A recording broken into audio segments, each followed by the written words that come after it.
Back-to-back wrestling shows inside the fabled Tokyo Dome, where many historic moments, matches, and blood feuds have taken place. But did this particular event compare to the grandiose scope of Wrestle Kingdom? Well, I'll bloody fucking tell you. Just let me get to it. I'm John Renton with my review of New Japan Pro Wrestling / AEW / CMLL / Ring of Honor / Stardom / whoever the fuck is involved.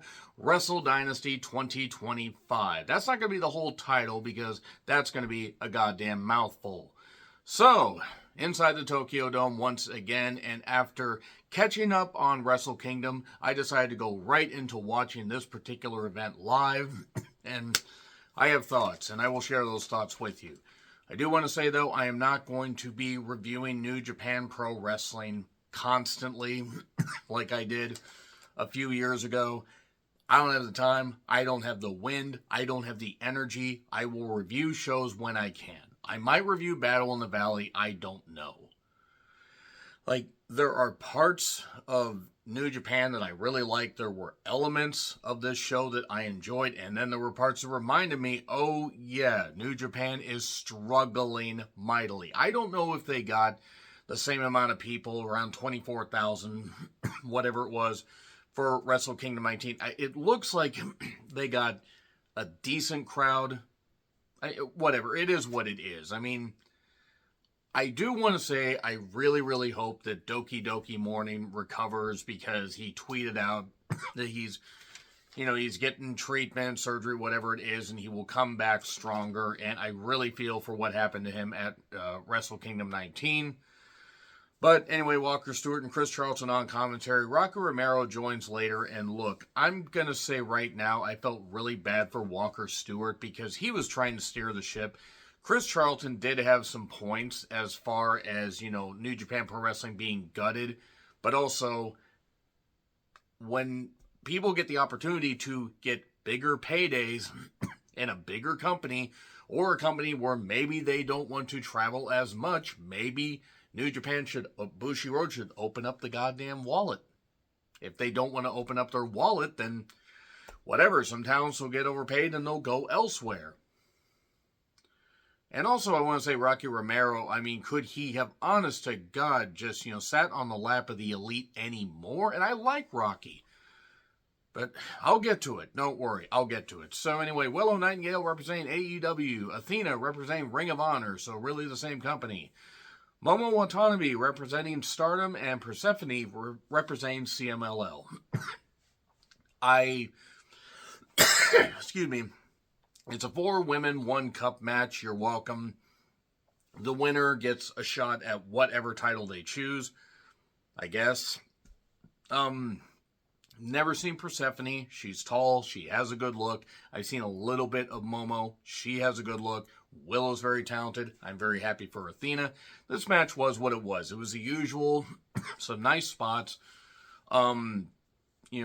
Athena got hit with a pounce. I literally thought her head hit the ropes, and it was a bad situation. Apron spot to Persephone. I don't know why. I don't know why we did the apron spots here. And then the former Eclipse, I don't remember what the hell they call it now, but yeah, the stunner off the top, but then Thekla interferes, or Thekla, however you say it. The really, really attractive and very talented and very driven Thekla, I do want to say. I think her and Clark Connors are together. She actually has been a bright spot of Stardom, what matches I've been able to see. She stops the pin. Momo uses a cane or a stick or something, and hits a Dragonplex on Athena, and Athena gets pinned for the first time in 2 years. Hands up if you knew that, because not a lot of people watch Ring of Honor. Okay, so Momo Watanabe may go after a title in Stardom. I think it'd be a waste to go after Athena, because is anybody going to believe she's going to beat her for the Ring of Honor title? It was a fine match for what it was. Then Sons of Texas, Dustin Rhodes and Sammy Guevara took on Sho and Kanemaru of House of Torture for the Ring of Honor tag titles. Hey, New Japan says, Tony, you had a whole bunch of our talents. We sent you everybody we could for Forbidden Door. We even loaned you Ishii. What can you give us? Best I can do is a 55-year-old Dustin Rhodes and the guy that nobody in my locker room likes. And the match ended after...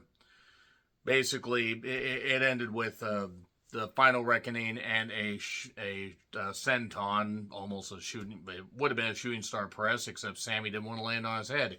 He's landed on it too goddamn much. It was a match. It wasn't bad. It wasn't anything to write home about. So then break till the main card. Video package. Happy New Japan 2025. Honestly, the next review you guys get from me, it's not going to be New Year's Dash. I got a bunch of shit going on Monday. I got a long shift. I got Raw on Netflix. I got a movie to possibly watch. I'm not going to be able to get to New Year's Dash. So, what caused all this? What's causing all this? All this hype and everything, all these video packages, all this. And 8-man Lucha Gauntlet. It's 4 from New Japan, 4 from CMLL. Hechicero against Fujita. Soberano Jr., Master Wato, who apparently is still there, Mascara Dorada, Taiji Ishimori, Teton. I can't help but laugh at that. I'm sorry. Teat. His name is Teat. Can you please make this serious, New Japan? Well, actually, I think he's from he's from CMLL, but he works in New Japan. Anyway, El Desperado was the last one. They did a bunch of shit, a bunch of cool stuff. One thing I didn't like was they all attacked Despy on the goddamn ramp and then battled back to the ring, and it just felt messy. But it's first pin or submission, and it was fast-paced. I mean, I'll say it wasn't dull. They did a lot of good stuff, and suddenly a flash pin, and Ishimori got the victory. And, okay, Ishimori against Despy, possibly giving the title to Ishimori, maybe so when Doki Doki Morning comes back, he can take the title from Ishimori. I'm not sure. It's something. I'm not saying it's anything good, but it's certainly not awful. And then Tanahashi and Shibata, the man with the new brain. He should have... why did Shibata not simply have his new brain overtake Tanahashi's hair and claim victory? They chopped and they struck. There was a headbutt. That was a choice. And it was a 5-minute exhibition grappling match, and they seemed happy. There was no winner declared, but Shibata got to compete in the goddamn dome again. Compete against Tanahashi. There we are. Mina Shirakawa's entrance. Dear God, she is gorgeous. Dear God in heaven. Mercedes Moné dressing up as Sailor Moon. What Sailor Moon character? I don't fucking know. I remember my, one long-term girlfriend loved Sailor Moon. Had a lot of that stuff up. Anyway, Mercedes Moné against Mina Shirakawa in a winner-takes-all match. It's a strong women's championship and the undisputed British women's championship. It's Rev Pro and something. I don't know necessarily because I don't keep up on enough of that stuff. And also Mercedes is a TBS champion. So, yeah, the Kenny Omega belt collector thing went absolutely nowhere. Let's give Mercedes a bunch of belts. Look, I'm going to say there was some good stuff here. Mina Shirakawa kept targeting the knee. Mercedes kept constantly selling the knee and then laying on her knee because apparently her weave was not doing the proper thinking for her. Look, Mercedes has done mostly good in-ring work, at least for the last number of months. Her promos reek of bullshit, though. I cannot listen to her talk. Every time she talks, I want her to go to Hollywood. But we got more figure 4 spots. Mercedes would come back, but would keep selling the knee because, again, she was being stupid, landing on her knees constantly. That's not a euphemism. She hits the Three Amigos. A super DDT by Mina Shirakawa. And dropping on the knee. An implant DDT for 2. They were cooking here. A glamorous driver, whatever you want to call 1-2 kick out. A code breaker for 2, a figure 4 trap. She almost got pinned, though, Shirakawa did, and then the moneymaker, and she got pinned, and oh, great, Mercedes has more gold. I mean, credit, they're trying here, but I'm sorry, I'm not buying the belt collector thing, and I would have preferred Shirakawa had won, because you know what? I think Mercedes should focus more on doing her AEW stuff and justifying the insane amount of money that she has not really earned from Khan. And she's one of many. It was definitely one of the better matches of the evening, but I didn't necessarily like that Mercedes won it. I mean, even though I kind of figured she might, whatever. So, Brody King against David Finlay. I have noted that Gato will pay for his crimes. Yeah, and even though Brody dominated and beat him up for a while, eventually David Finlay won with the Overkill. Overkill describes the Bullet Club. Every time anything Bullet Club, centric is on this show, it just reminds me that New Japan is stuck.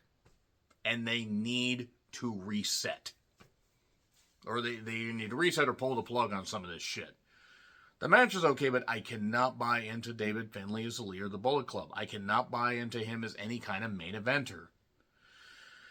So then Shota Umino comes out on the motorcycle because it didn't work the previous night, so let's do it again. Why learn from past experiences? Claudio attacks him, and they were booing Shota. And Claudio was trying to get him to boo him, and some were, but really they were just impressed because Claudio can still do impressive shit. Apron DDT, barricade DDT. Claudio would eventually hit a press slam off the top. He hit the giant swing. I think the count was nearly 20. Shota got massive boos because it's not fucking working. I'm not saying don't ever push this guy, but it's going to need a hard reset. You might need to send him to Mexico. You got to do something. Anyway, he eventually hit the Death Rider and got the victory. That's after more stuff from Claudio. So Shota got the victory here after being in the main event of a very, very overly long main event. I think that is still taking place to this very day. And it's been just, I think, about a day as of this recording, that main event happened. And, yeah, a handshake got stopped because Claudio did this. And there you go. Battle in the Valley is January 11th. Windy City Rise sometime in April. The Stardom shows in Vegas and so on into infinity. So, Konosuke Takeshita, the new Never Openweight champion, along with being the current AEW International Champion, took on Tomohiro Ishii. Ishii got the fans into this. Not that Takeshita didn't, but Ishii, this has got to be it. He's got to wind down here soon. He did some good stuff. This is a bit better than the Shingo match, in my personal opinion. It just felt like there was more pop to this. And I like Shingo. I think Shingo's got more left in the tank. Just something didn't quite work. But, they were grabbing each other's tights at one point to fist each other. That may be a euphemism. I'll let you decide. Ishii got a Rana off the top. That was actually kind of impressive that he did that. The Poison Rana, I don't know why we need to do that. A forearm shiver, and actually, there was a nice forearm elbow strike, whatever, but Takeshita looks like he lays that shit in. Safely. He doesn't seem like he's hurting anybody, but he definitely does some good stuff, and eventually hits Raging Fire, 1, 2, 3. I didn't mind this match. I thought it was actually pretty good, all things considered. And then Rocky Romero joins commentary. Hiromu Takahashi coming out in the weird blob Tanuki suit. The Bucks look like idiots. Look, it's the Bucks against the Great O'Khan and Jeff Cobb against Naito and Hiromu for the vacant IWGP Tag Team Championships. I had a bad feeling about this, and that bad feeling was worn out. Look, I don't care if people are still fans of the Bucks in 2025. That's your business. Nobody can justify the fact that the Bucks are getting featured on a big stage when they have not done anything good in AEW for a number of months, if not a couple years. There's stuff in New Japan. Yeah, it was fine for a smaller audience. People are like, oh, they brought so many more fans there. Omega was a lot more, elevated than the Bucks were. Oh, they're former IWGP Tag Team Champions. Congratulations. Those titles don't really mean anything anymore. Hanare got injured, so they, instead of just letting O'Khan find another partner, they vacated them. And the Bucks just slot themselves in this. Rocky Romero calls them the best tag team in the business. Rocky apparently has been dropped on his head more times than I thought. The Bucks weren't even the best tag team in AEW when the company first started. The Lucha Bros were better. The Lucha Bros, when they were signed, the Bucks automatically went to be number 2. Private Party was a better tag team than the Bucks. Because the Bucks, for all of the great stuff that they did on the indies and marketing themselves well, I give them credit. They have never done anything great in wrestling, outside of maybe 2 or 3 matches I can think of. Strong Style Evolved 2018, Revolution 2020, and one of the matches with the Lucha Bros. Other than that, it's the same bullshit, same video game bullshit, and they can't wrestle. They have never been able to wrestle, but now they're slower, more, broken down and everything, and do the same shit, only it takes them twice as long to do it. So, I did find it funny that Matt had a giant pearl necklace and danglers on his ears. Boys, such good Christian boys, aren't you? Did your pastor give you that? It was a match. Cobb was bleeding, and the Bucks won, so the tag titles are just nuked. If you expected expert analysis with this, I don't know why. If you are any kind of longtime viewer, that you would have expected that. I can be fair and I can appreciate stuff. Hell, the most recent SmackDown. I praise the Naomi-Nia Jax match, and I hate Nia Jax with the fury of 1,000 suns. But the Bucks will never make me a fan because they aren't fucking wrestlers. And they have never earned the big money that Tony Khan has given them. I mean, when they were at goddamn Wrestle Dream, it's like I'm watching, it's like, nobody cared. Nobody cared about what they were doing. So, yeah, they won the tag titles. It just, Gato will pay for his crimes. I'm starting to actually think Tony Khan might have booked some of this stuff. Because I just can't understand why they would then follow it up with a Jack Perry match. Jack Perry with a scythe that was both taller and bigger around than he will ever be. And Yoda once again dressed like Carmen Sandiego.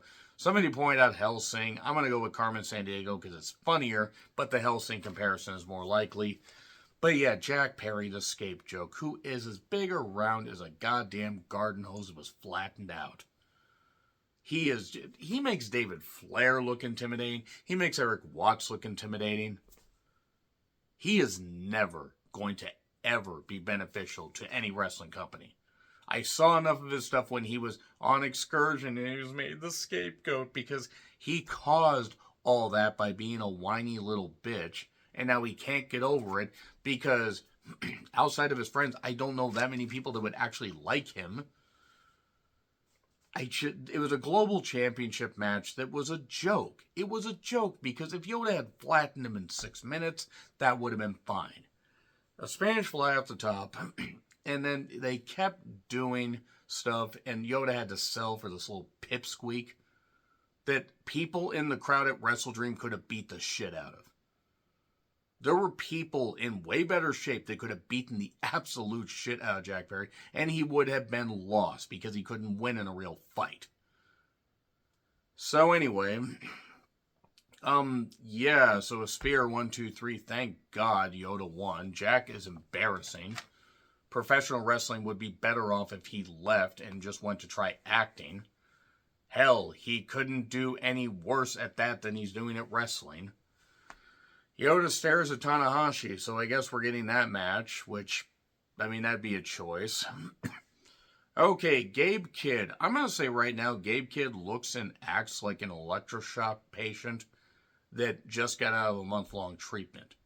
I don't know why he's twitching. I don't know why he swears constantly. I don't know why he literally looks like somebody is goosing him. He just has this insane expression about him. And not insane like, oh, I want to see more of this guy. It's like, no, this guy's acting. So that being said, Omega had some new theme. It was Final Fantasy inspired and everything. Back after about 14 months. And it is Kenny Omega in his return match against Gabe Kidd with Connors and Dermot Mulroney in the corner.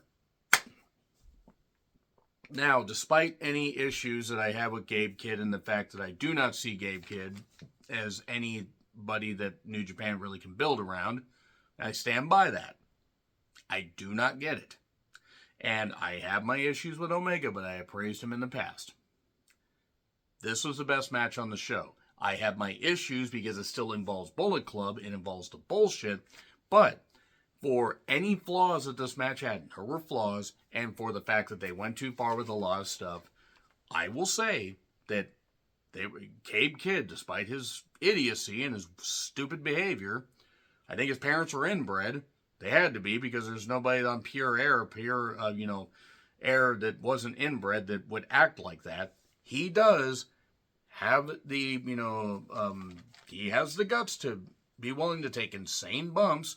And Kenny Omega, speaking of guts, after his bout with diverticulitis, took some shots. And yeah, they went a little bit long. Okay, they went a lot long. I don't think it needed to go 32 minutes. Could have gone 22. But yet Rocky, again, I mean, if this is how he's going to act about, it's like all this AEW stuff. Yeah, he works for AEW. And yes, Chris Charlton was going maybe a little bit too far, calling Tony Khan a money mark, even though he kind of absolutely is. Look, they did quite a bit of impressive shit. The suplex spill outside. Kid took a goddamn bump through the goddamn table. I don't know about the backdrop spot on the apron before that, though, where Kid kind of just fell on the ropes and then fell over. But the bomb outside through the table, Kid was bleeding. I don't know how the fuck that happened. Table must be made out of razor blades. Omega then dies. Unfortunately, nobody really caught him, and I thought we were going to have a Rick Rude situation where, the elevated platform thing, because he seemingly hurt his hip. Omega is in his early 40s with a lot of injuries, and, I mean, look, he wants to do this. It's his body. He can do what the fuck he wants. He does any more shit like that, he's not going to make it to Wrestle Kingdom 20. I do not think we're going to see Kenny Omega wrestle beyond Wrestle Kingdom 21. That's 2 years. I will be amazed if he's still wrestling in 2027, or at least that far into 2027. So, he hurt his hip badly, was putting ice on it and everything. Kid then got a bunch of chairs and put him in the ring. I don't know why. There was a table spot where, oh boy, we get another table spot. We haven't seen a table break in like about 10 goddamn minutes. And then he suplexes Kenny through it and then hits him over the head with the board. Now Kenny's bleeding. Kenny really bladed deep. I mean, or maybe he just got busted open the hard way. It's hard to tell there. Probably bladed. Didn't like the pile of chairs thing, because I think that's just lazy no matter what company it is. There was a superplex on that.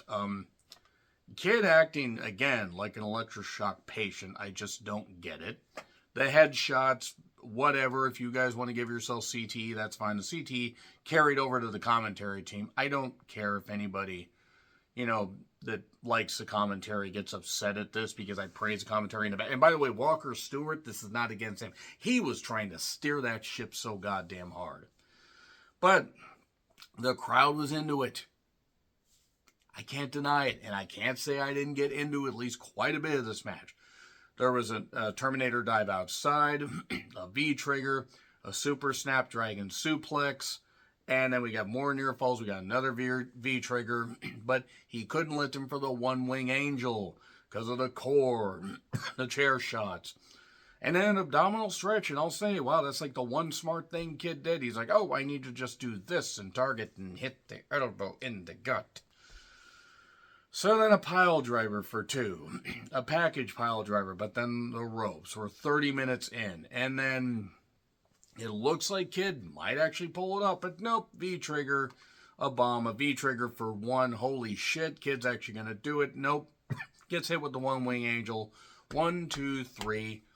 And there you go. And Tanahashi was apparently crying. I don't know if he was crying because it went way over time, or maybe he was holding in a fart. I don't know. Maybe he was just overcome with emotion because Kenny Omega's back. I'll say they got me into it even with the issues that I had with the match. And I'm still not a Gabe Kidd fan, whatever, but he took a lot of bumps that he didn't need to take, and Omega the same thing. I'm not going to also say that I'm a Kenny Omega fan, but I can appreciate the shit that he's done.